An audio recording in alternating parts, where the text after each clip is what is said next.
YouTuber Anvesh మరో కాంట్రవర్సీలో చిక్కున్నారు. బత్తాయిలంటూ బూతు మాటలతో ఇన్స్టాలో స్టోరీ పోస్ట్ చేశాడు అన్వేష్. ఈ నేపథ్యంలో మరోసారి అన్వేష్ వ్యవహారం చర్చనీయాంశంగా మారింది. రేప్ కామెంట్స్ను సమర్థించుకునే ప్రయత్నం చేశాడు. అలాగే అన్వేష్ తరపున వాదిస్తానంటూ అడ్వకేట్ కూడా ప్రకటించడం ఇప్పుడు చర్చనీయాంశంగా మారింది. అతన్ని ఎవరు ఏం చేయలేరంటూ కామెంట్స్ చేశాడు అడ్వకేట్. అన్వేష్ను ఎంటర్టైన్మెంట్గానే చూడాలంటూ అడ్వకేట్ సుబ్బు అంటున్నాడు. కరాటే కళ్యాణి, రాధా మనోహర్ దాస్, అలాగే కరుణాకర్, సుగుణ పైన కూడా ఎఫ్ఐఆర్లు నమోదు చేయాలంటున్నాడు. అడ్వకేట్ వీడియోను ఇన్స్టా స్టోరీగా పెట్టాడు అన్వేష్. ఇక అన్వేష్ ప్రతిసారి ఏదో ఒక వీడియోతో రెచ్చిపోతూ రెచ్చగొట్టే ప్రయత్నాలు చేస్తున్నాడనే విమర్శలు కూడా వస్తున్నాయి. అయినా కూడా అన్వేష్ను ఒక ఎంటర్టైన్మెంట్గానే చూడాలంటూ ఒక అడ్వకేట్ అయితే వాదిస్తున్నాడు. ఇక ఈ నేపథ్యంలో మరోవైపు ఇప్పటికే అన్వేష్పై దాదాపుగా డజన్ పైగా కేసులు నమోదయ్యాయి తెలుగు రాష్ట్రాల్లో. అతన్ని రప్పించేందుకు పోలీసులు ప్రయత్నిస్తున్నట్టు తెలిసింది. అతని సోషల్ మీడియా ప్లాట్ఫామ్స్ ఐడీలను కనిపెట్టడం ద్వారా అతన్ని ఇండియాకు రప్పించవచ్చనే వాదనలు కూడా వినిపిస్తున్నాయి.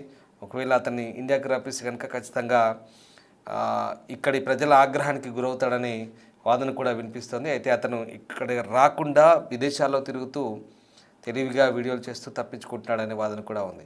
మొత్తం మీద అన్వేష్పై కేసులు నమోదైన నేపథ్యంలో అతన్ని రప్పించేందుకు కూడా ప్రయత్నాలు జరుగుతున్నాయంటే ఓవైపు వాదన వినిపిస్తున్నాయి. మరోవైపు అన్వేష్కు సంబంధించి అడ్వకేట్ చేస్తున్న వ్యాఖ్యలు అయితే ఆసక్తి రేపుతున్నాయి. అది కేవలం ఎంటర్టైన్మెంట్గానే చూడాలంటూ అడ్వకేట్ సుబ్బు మాట్లాడుతున్నాడు. ఇంతకీ అడ్వకేట్ ఏమన్నాడు ఒకసారి చూద్దాం. ఎఫ్ఐఆర్ అయింది, సో మీరేమో నాన్ వేషన్కి నేనున్నా అంటూ మీరేసేసి ఎందుకు అట్లా? అయితే మొట్టమొదటిగా ఇప్పుడు నాన్ వేషన్కి నేనున్నానని నేను చెప్పలేదు. ఇక్కడ నేను ఏమంటున్నానంటే మనం పాయింట్ టు పాయింట్ మాట్లాడదాం. ఇక్కడ ప్రతి విషయాన్ని మనం కులంకషంగా తెలుసుకోవాల్సింది ఏంటంటే, ఈరోజు కరాటే కళ్యాణి గారు వెళ్ళి ఇప్పుడు నాన్ వేషన్ అకౌంట్స్ అన్ని బ్లాక్ చేయండి, తన మీద ఎఫ్ఐఆర్ చేయండి, అతను హిందూ దేవీ దేవతల మీద ఇట్లా అంటే తప్పుగా మాట్లాడిండు, ఇవన్నీ మాట్లాడారు కదా. ఇక్కడ నాన్ వేషన్ ఇప్పుడు ఎక్కడ హిందూ దేవీ దేవతల్ని కించపరిచేటట్టు మాట్లాడిండు. ఫస్ట్ ఆఫ్ ఆల్ అంటే బూత్ వల్గర్ లాంగ్వేజ్ యూజ్ చేసిండా, అన్పార్లమెంటరీ లాంగ్వేజ్ యూజ్ చేసిండా, లేదంటే అసలు ఇతను చేసిన తప్పు ఏంటి? ఇక్కడ కేవలం ఏంటంటే ఇక్కడ సీతాదేవి గారి గురించి, ద్రౌపది గారి గురించి మాట్లాడారు. సో దాని గురించి అక్కడ నేను చూసిన ఆ ఎంటైర్ సినారియోలో నాకు ఎక్కడ కూడా అక్కడ వల్గర్ అనిపించలే. మరి ఆ రేప్ అనేది ఏంటి? ఇప్పుడు ఇక్కడ రావణుడు సీత పైన రేప్ అటెంప్ట్ చేయబోయిండు, తర్వాత ద్రౌపదిని ఇలా జరిగించబోయింది. సో అందుకని కురుక్షేత్రం జరిగింది అని ఇలా జరిగింది కదా. వీటి గురించి ఉద్ఘటించిందాక తప్ప ఆవిడ అంటే సీతాదేవి గారిని రేప్ అంటే మనం ఆ మాట కూడా వాడకూడదు. ఎందుకంటే వాళ్ళు చరిత్రలో ఉన్నటువంటి గొప్ప వ్యక్తులు కాబట్టి మనం ఈ మాట కూడా వాడకూడదు. సో ఇక్కడ నేను ఏమంటానంటే రేప్ అనే పదానికి ఆయన అర్థం కూడా చెప్పిండు. సో రేప్ ఇక్కడ సీతను వంచినటువంటి రావణుడికి ఈ గతి పట్టింది, ద్రౌపదిని వంచాలనుకున్న వాళ్ళకి కౌరవులకి ఈ దుస్థితి పట్టింది అని చెప్పి రేప్ అనే పదాన్ని ఆయన పర్యాయ పదంగా వాడింది తప్ప ఆమెను రేప్ చేశారని చెప్పేసి అతను ఎక్కడ వాడలేదు, తన వివరణలో ఎక్కడ లేదు. మరి అలాంటప్పుడు చాలా మంది ఉన్నారు. ఇప్పుడు అతను కరుణాకర్ సుగ్నా ఉండు, తర్వాత ఆయన ఉండు కదా, ఆయన పేరు దాస్ గారు, ముసలాయన.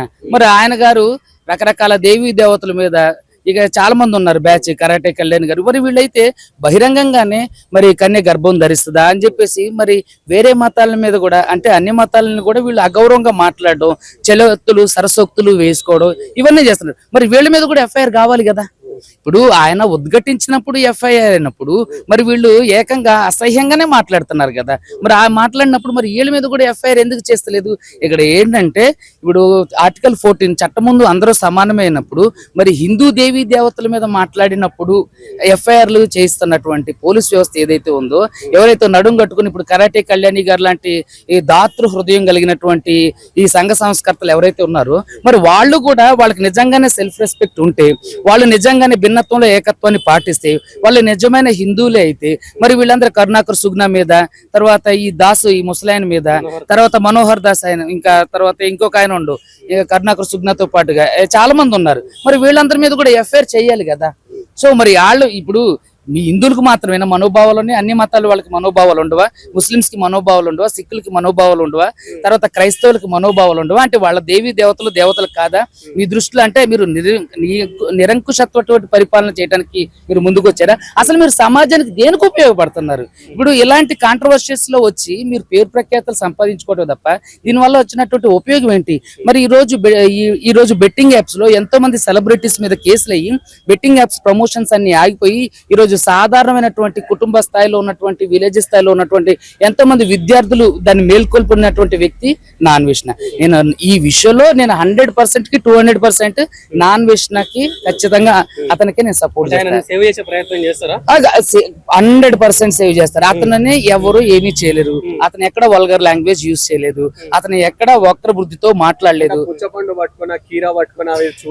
చూడండి, ఆ వల్గర్ లాంగ్వేజ్ యూజ్ చేస్తే నాన్వేషణ 100 కి 200% వల్గర్ లాంగ్వేజ్ యూజ్ చేస్తారు. తన అది నేటివిటీ అవ్వచ్చు, లేదంటే తనకు పేరు ప్రఖ్యాతలు వచ్చిన తర్వాత ఎంతో మంది పేరు ప్రఖ్యాతలు వచ్చిన తర్వాత హెడ్ వెయిట్ అనేది వస్తుంటది. సో మోస్ట్ ప్రాబబ్లీ ఈ విషయంలో అతను వల్గర్ లాంగ్వేజ్ యూజ్ చేయడం మనం చూసుకున్నట్టయితే తులసి చంద్ గారు కూడా అతన్ని ఇంటర్వ్యూ చేసేటప్పుడు సార్ మీరు దయచేసి ఇలాంటి వల్గర్ లాంగ్వేజ్ యూజ్ చేయొద్దు అని చెప్పేసి, అంటే అది అతని పరిపాటి. సో అలాంటి ఆటగాడు అనే పదం కూడా చాలా వరకు ఫేమస్ అయింది. సో అలాంటి మాటలన్నీ ఏంటంటే అతను పరిపాటిగా వచ్చేటటువంటి పరిపాటిగానంటే అతన్ని చాలా కొన్ని లక్షల మంది కొన్ని వేల మంది ఫాలో అవుతారు కదా, అంటే అతని నుంచి నేర్చుకునే వాళ్ళు చాలా మంది ఉంటారు కదా. అట్లాంటి చూడండి, ఇప్పుడు మాటలు అనేవి వాళ్ళ వ్యక్తిత్వానికి సంబంధించి అతనిచ్చే మెసేజ్ ఏంటి? సో వరల్డ్ టూర్ ట్రావెలర్, అతను వరల్డ్ లో సంబంధించినటువంటి కొత్త కొత్త ప్లేస్లన్నీ చూపి, సో తను అలాగే తీసుకోవాలి. ఒక వ్యక్తిని రోల్ మోడల్ గా తీసుకుంటున్నాం అంటే అతను ఖచ్చితంగా సంఘ సంస్కర్తో, ఇప్పుడు మీరు గాంధీజీ గారును లేదంటే మోడీ గారును ఇలాంటి వాళ్ళను ఏమంటారు, అలాంటి వాళ్ళని ఇన్స్పిరేషన్ గా తీసుకోవచ్చు. ఇలాంటి వాళ్ళని జస్ట్ ఎంటర్టైన్మెంట్ గా మాత్రమే చూడాలి. సో వీళ్ళు ఇచ్చే ఎంటర్టైన్మెంట్ మాత్రమే చూడాలి తప్ప వాళ్ళని రోల్ మోడల్ గా తీసుకొని ఒక వ్యక్తి ఇంకొక వ్యక్తిని ఎప్పుడూ చెడగొట్టడు. ఇప్పుడు నాన్వేషణ చూసి వేరే వాళ్ళు చెడిపోతారంటే అదంతా ఖచ్చితంగా భ్రమ, అది పిచ్చిలోకం. ఈ రోజు కరాటే కళ్యాణి గారు చేసింది 100 కి 200% తప్పు. మరి అలాంటప్పుడు కరాటే కళ్యాణి గారు రకరకాల బూతులు మాట్లాడతారు కదా, మీరు చూసుకున్నట్లయితే లైవ్ లో గాని కొట్టుకుంటారు. సో మరి కరాటే కళ్యాణి గారి మీద ఎన్ని ఎఫ్ఐఆర్లు అవ్వాలి? రాధా మనోహర్ దాస్ అయితే ఆ ముసలైన పచ్చి బూతులు మాట్లాడతారు. మరి అతని మీద ఎన్ని ఎఫ్ఐఆర్లు కావాలి? కరుణాకర్ సుగ్న మీద ఎన్ని ఎఫ్ఐఆర్ కావాలి? ఇంకా లలిత్ మీద ఎన్ని ఎఫ్ఐఆర్లు కావాలి? అంటే ఇక్కడ ఏంటంటే కేవలం హిందూ మతానికి సంబంధించినటువంటి ఏదైతే ఉన్నారో వాళ్ళు మాత్రమే నడుం కట్టుకోవాల్సిన అవసరం ఏముంది? మీరు అందరూ దండుగా వచ్చి గొప్పగా లేని క్రియేట్ చేసేది ఏమన్నా ఉందా? లేదంటే గొప్పగా ఏమన్నా మీరు ఈ దేశాన్ని ఉద్ధరిస్తున్నారు మీరేమన్నా? మీరు ఒకవేళ వీళ్ళందరూ కాల్ లిస్ట్ లేదంటే వీళ్ళందరూ బ్యాక్గ్రౌండ్ వెరిఫికేషన్ చేస్తే వీళ్ళు సంఘానికి వీళ్ళ ద్వారా సమాజానికి జరిగిన మంచి ఏంటి? వీళ్ళ స్వలాభం కోసం, వీళ్ళ స్వప్రయోజనం కోసం, తర్వాత వీళ్ళు ఏది అంటే ఫేమ్ అవ్వాలి, ఏదో నిత్యం. సో ఇదంతా బుల్షిట్ థింగ్స్ ఇదంతా కూడా. సో ఇలాంటి విషయాలు అన్నిటికంటే కూడా సమాజానికి బాగుపడేది ఏదైనా చేయండి, లేదంటే యూత్ కి బాగుపడేది ఏదైనా చేయండి. మరి ఇంతమంది హిందూ మతం మీద పడి అంటే హిందూ మతానికి సంబంధించినటువంటి పెద్దలందరూ ఉన్నారు, ముస్లిమ్స్ మీద దాడులు చేస్తున్నారు. అదే విధంగా మీరు చూస్తే నార్త్ లో చర్చను కోలగొట్టేస్తున్నారు. మరి వాళ్ళ మీద కూడా మీరు ఇక్కడ కంప్లైంట్ చేయొచ్చు కదా, వాళ్ళ మీద కూడా మీరు మాట్లాడొచ్చు కదా. ఏంటి అంటే నేను తాను పట్టుకున్న కుందేలకు 3 కాళ్ళు అన్నట్టుగా మీరు హిందుత్వం మీద జరిగే దానికి హిందుత్వ నేను కూడా ఖచ్చితంగా గౌరవిస్తాను. ఎందుకంటే మనం పుట్టింది హిందూ దేశంలో కాబట్టి. మరి భిన్నత్వం, హిందూ దేశం అంటే ఏంటి? భిన్నత్వంలో ఏకత్వం కలదు. మరి భిన్నత్వంలో ఏకత్వం అంటే అన్ని, ఇప్పుడు సెక్యులర్ కంట్రీ మంది. సో సెక్యులర్ కంట్రీలో అన్ని మతాలు సమాన న్యాయం ఉంటది కదా. మరి ముస్లిమ్స్ మీద తర్వాత క్రైస్తవుల మీద డైరెక్ట్ దాడులు చేస్తున్నారు, కొడుతున్నారు, కరపత్రాలు పంచి. చాలా మందికి తెలియని విషయం ఏంటంటే మత ప్రచారం అనేది రాజ్యాంగం ఇచ్చినటువంటి హక్కు. ఎవరైనా సరే మత ప్రచారం చేసుకోవచ్చు, కానీ కన్వర్షన్స్ మాత్రం వాళ్ళ అభిప్రాయానికి విరుద్ధంగా చేయకూడదు. కన్వర్షన్ అనేది ఎప్పుడైనా సరే వాళ్ళు తానంతటిగా తానుగా ఆ మతాన్ని అంగీకరించి తానంతట తానుగా వస్తే ఇవ్వాలి తప్ప అంటే కన్వర్షన్స్ ఎప్పుడు కూడా బలవంతంగా చేయకూడదు. సో అది హిందూ మతమైనా, క్రిస్టియన్ అయినా, బుద్ధ అయినా, సిక్ అయినా, ఏదైనా సరే what ever it is. So మరి ముస్లిమ్స్ మీద తర్వాత క్రైస్తవుల మీద కొట్టి బట్టలోడు తీసి కొట్టి చంపేసి చర్చలు కొడుతున్నారు. మరి మీ వాయిస్ ఎక్కడ పోయింది? మీరు సంఘాన్ని ఉద్ధరించేవాళ్ళు కదా. మరి మీ సంఘంలో పొలోమంటూ రాసేసుకొని పూసేసుకొని మీరు హిందూ మతం మీద చిన్న మాట, అతను రేప్ అనే పదమే వాడిండు. సీతాదేవి గారిని అలా చేశారు, లేదంటే ద్రౌపది గారిని ఇలా చేశారా అని అన్నారు తప్ప ఈ రేప్ అనే పదం ఆయన దేనికి ఉద్దేశించి చెప్పిండు కూడా తన వివరణ ఇచ్చిండు. అలాంటప్పుడు ఎందుకు ఇది అంటే వీళ్ళు కేవలం ప్రజల్లో ఉండడం కోసం, ఏంటంటే నిత్యం సోషల్ మీడియాలో ఉండటం కోసం. ఇప్పుడు మన పంజగుట్ట PS లో కేసు వేశారు. అసలు కరాటే కళ్యాణ్ మీద కేసు వేయాలి. అతను నాన్ వేషన్ అంటే వరల్డ్ టూర్ ట్రావెలర్ కాబట్టి తనకు డబ్బులు వస్తుంది. మరి కరాటే కళ్యాణి గారికి ఎక్కడి నుంచి డబ్బులు వస్తున్నాయి? ఫస్ట్ ఆవిడని వెరిఫై చేయాలి. ఫస్ట్ ఆమె బ్యాంక్ స్టేట్మెంట్లు తీయాలి, ఆమె బ్యాంక్ కి సంబంధించినవి తీయాలి. అదే విధంగా లలిత్కి సంబంధించినవి, కరుణాకర్ సుగ్నాకి సంబంధించినవి, తర్వాత ఈయన రాధా మనోహర్ దాస్, వీళ్ళందరికీ కూడా సీజ్ చేయాలి. మరి అలాంటి ఏ సెక్షన్ల కింద కేసు నమోదైంది? ఏమండి సెక్షన్లు అనేవి ఇప్పుడు చెప్పుకుంటూ పోతే అది చాలా విడమర్చి ఉంటది. సో సెక్షన్స్ గురించి మనం చెప్పడం కంటే కూడా పాయింట్ ని డైరెక్ట్ చెప్దాం. ఏంటంటే ఇప్పుడు ఎవరైతే నాన్ వేషన్ ఉన్నాడో ఆయన ఫేమస్ కాక ముందుకు నన్ను చూడండి, నన్ను ఫాలో చేయండి, నేను అది చూపిస్తున్నాను, నా కళ్ళతో ప్రపంచం చూపిస్తున్నా అన్నాడు. రాజకీయ నాయకులను తిట్టినప్పుడు ఎవరు సపోర్ట్ చేయలేదు. రాజకీయ నాయకులను వల్గర్ గా మాట్లాడిండు. అరే చూడండి రా, రాజకీయ నాయకులు నేర్చుకోండి, ప్రపంచ దేశాలు అభివృద్ధి చెందుతున్నాయి, ఇండియా మాత్రం నాశనం అవుతుందని చెప్పేసి ఎన్నో మాటలు మాట్లాడాడు.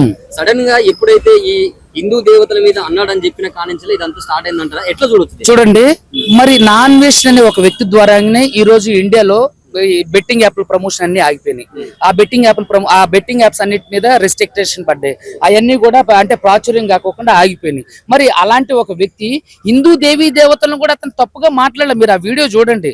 సో అంతగా ఆయన వల్గర్ గా దేవీ దేవతల మీద ఏం వల్గర్ గా మాట్లాడలేదు. సో అలాంటప్పుడు దీన్ని ఎందుకు రాసుకున్నారు అంటే, ఒక ఫేమస్ అయినటువంటి వ్యక్తి మీద ఈ బయ్యాస్ అన్ని యాదవ్ ఉండు, అతని వల్ల ఏంటి సమాజానికి ఉపయోగం? సో తను బెట్టింగ్ ప్రమోషన్ చేసిండు, తను కూడా ఈ రోజు మాట్లాడుతుండు. అదే విధంగా కరాటే కళ్యాణి గారు ఉన్నారు. తర్వాత ఏజుడ్ అయినా అసలు ఏజుడ్ ఏంటి, అసలు ఏంటి అతను సమాజానికి ఏం చెప్పాలనుకున్నా? నువ్వు నిజంగానే దేవీ దేవతల మీద అంత ప్రేమ ఉన్నోడివి, చాలా మంది ఇందుకు సంబంధించినటువంటి పిల్లలు ఉన్నారు, వాళ్ళని దత్తత తీసుకోండి, వాళ్ళని చదివియండి. తర్వాత అతను వేదాంత్ మీడియాస్ అనే ఆయన అయితే గొంతు చించుకొని అరిచేస్తారు. దేనికి ఉపయోగం? శిక్ష పడదాకా మేము కొట్లాడతామంటున్నారు. ఎందుకు అంటే ఏం చేసిండు? మర్డర్ చేసిండా, మానభంగం చేసిండా నాన్ వెజ్? వీళ్ళు ఇప్పుడు మరి అలాంటప్పుడు ట్రాన్స్జెండర్ మనోభావాలు దెబ్బతీసినటువంటి వేదాంతని ఏం చేయాలి? వేదాంత మీడియాని ఏం చేయాలి? ట్రాన్స్జెండర్లు మనుషులే కదా, మరి వాళ్ళని దౌర్భాగ్యంగా మాట్లాడి వాళ్ళంతా ఇదే విధంగా ఉంటారు. మరి అలాంటి వాళ్ళని ఏం చేయాలి? వీళ్ళంతా ఏంటంటే డబ్బులు సంపాదించుకోవడానికి పూటకు ఒక వేషం వేసేవాళ్ళు. సో దయచేసి ఏంటంటే సమాజంలో సెక్యులర్ గా బతకడం నేర్చుకోండి. ఫస్ట్ సమాజంలో సెక్యులరిజం అంటే ఏంటి తెలుసుకోండి. ఫస్ట్ రాజ్యాంగాన్ని చదవండి. మీకు బుక్ నాలెడ్జ్ లేదు కాబట్టి ఇరగదీసేసుకొని కంటెంట్ ఉంటే ఏవి వెళ్ళిపోతుంది, వీడియో వెళ్ళిపోతుంది, మేము ఫేమస్ అవరు, జోకర్లు అవుతారు. అంటే ఇప్పుడు ఎఫ్ఐఆర్ నమోదైన నాన్ వేషన్, సో అతని అకౌంట్స్ అవన్నీ సీజ్ చేయలేరండి. 100 కి 200 లేదు, చేయలేరు. ఎలా చేస్తారు? కోర్టుకు ఉంది, పోలీసులకు అది లేదు. కానీ అకౌంట్ సీజ్ చేయాలంటే అది ఖచ్చితంగా ఫ్రాడ్ అమౌంట్ ట్రాన్స్ఫర్ అయ్యి ఉండాలి, దాని మీద ఇల్లీగల్ యాక్టివిటీస్ జరుగుతుండాలి, లేదంటే ఫారెన్ సెక్యూరిటీస్ మనీస్ ఉంటాయి అన్నది SFI అకౌంట్స్ ఇట్లా. సో అలాంటి అకౌంట్స్ లో నుంచి ఫేక్ అకౌంట్స్ నుంచి డబ్బులు రావడం, లేదంటే ట్యాక్స్ పే చేయకపోవడం, ఇలాంటివి జరిగినప్పుడు మాత్రమే బ్యాంక్ అకౌంట్ సీజ్ చేసే అధికారం ఉంటుంది. అది కూడా కోర్టుకు మాత్రమే. అలాంటప్పుడు ఒక వ్యక్తి దగ్గరికి వెళ్ళి అతని అకౌంట్ సీజ్ చేయండి. First karate Kalyani account seize చేయండి. ఆవిడకి ఎక్కడి నుంచి వస్తున్నాయి డబ్బులు? ఫస్ట్ కరాటే కళ్యాణి గారివి, రాధా మనోహర్ దాస్ గారివి, కరుణాకర్ సుగ్నావి, తర్వాత లలిత్వి, వీళ్ళు ముందు సీజ్ చేయండి. వాళ్ళకి ఎక్కడి నుంచి డబ్బులు? ఫస్ట్ వాళ్ళ మీద ఎంక్వైరీ వేయండి. వాళ్ళకి ఎక్కడి నుంచి వస్తున్నాయి? వాళ్ళు ఏం జాబులు చేస్తున్నారు? వాళ్ళు ఏమైనా ఆస్తులు, కోట్లలో ఆస్తులు చూడండి. ఒకరి మీద బురద జల్లడానికి ఫస్ట్ మనం ఒకరి వైపు 1,000 చూపించినప్పుడు మీ వైపు 10,000 చూపిస్తున్నాయి. సో కాబట్టి దయచేసి మనందరం కూడా సెక్యులర్ గా బ్రతకడానికి ప్రయత్నం చేద్దాం. ఏదో పొలోమంటూ అరే ఏదైనా ఒక బర్నింగ్ ఇష్యూ వస్తే చాలు అసలు పొలోమంటూ ఏదో వెళ్ళిపోతుంటారు అందరూ గుంపులుగా. ఏంటి మీ వల్ల సమాజం? మీరేమైనా గాంధీ గారా, లేకపోతే మీరేమైనా నెహ్రూ గారా, లేదంటే మీరు దేశానికి సేవ చేసినటువంటి CMలా PMలా, లేకపోతే ఏంటి మీరు? మీ వల్ల ఏంటి? మీ స్వప్రయోజనం కోసం, మీ స్వార్థం కోసం, 4 రాళ్ళు వెనకేసుకోవడం కోసం బట్టలు జించేసుకుని అరిచేస్తే సరిపోతుంది అంటారా? ఖచ్చితంగా ఇలాంటివన్నీ అడ్వకేట్ సొసైటీ కానీ, మాలాంటి అడ్వకేట్స్ కానీ ఊరుకోరు. మీరు ఏది మాట్లాడితే అది మీడియాలో చూసేయడానికి పిచ్చి జనం ఎవరూ లేరు. ఖచ్చితంగా ప్రశ్నిస్తారు. శిక్ష పడే అవకాశం ఏమైనా ఉందా? ఏం లేదు. నాన్ వేసిన ఏం శిక్ష పడుతుంది? రేప్ చేసిండా, మానభంగం చేసిండా? అతను నిజంగా నాకు తెలిసినంత వరకు చాలా విషయాల్ని కులంకషంగా, అంటే ఏదో అంటారు కదా కట్టెతో కొట్టినట్టుగా నిర్భయంగా చెప్తుండు. చాలా వరకు చూడండి. ఆయన అన్న దాంట్లో ఏంటి తప్పు? పొల్యూషన్ లేదా? ఢిల్లీలో వెహికల్స్ ఎందుకు సీజ్ చేశారు కదా? పొల్యూషన్ లేదా మన దగ్గర? కరప్షన్ లేదా? కరప్షన్ మన దేశంలో ఈ రోజు అరే హాస్పిటల్ మీరు వెళ్ళండి, ఏదైనా గవర్నమెంట్ హాస్పిటల్కి వెళ్ళండి, స్ట్రెచర్ మీద తీసుకెళ్తే 100 రూపాయలు ఇస్తేనే స్ట్రెచర్ మీద తీసుకెళ్తారు కదా. కరప్షన్ లేదా మన దగ్గర? మనం కరప్షన్ ఇవ్వట్లేదు. ఈ రోజు అక్కడి వరకు ఎందుకు? ఇప్పుడు మేమే ఉన్నాం, మేము కోర్టులోకి వెళ్ళి లోపల ఏదన్నా సెక్షన్ వర్క్ చేయాలంటే ఖచ్చితంగా ఏదో ఒకటి చేయాలి. ఏంటంటే అదొకటి ఆనవాయితీగా, అంటే అనుభవం లేని ఆనవాయితీగా, ఏది లేని ఒక సంస్కృతిగా వచ్చేసేది. సో దాన్ని మనం ఎవ్వరూ ఏం చేయలేరు. సో వీళ్ళు మంచోళ్ళ? వీళ్ళ బ్యాక్గ్రౌండ్ ఏమైనా మంచిగా ఉందా? వీళ్ళు ఒకసారి చూసుకున్నట్లయితే పేకాట్లాడి దొరికిపోయారు వీళ్ళు, తర్వాత సరసాలాడి దొరికిపోయారు, సరసాలాడి దొరికిపోయారు, పేకాట్లాడి దొరికిపోయారు, రకరకాలుగా ఉన్నారు. వీళ్ళు ఏమైనా మంచి వాళ్ళ?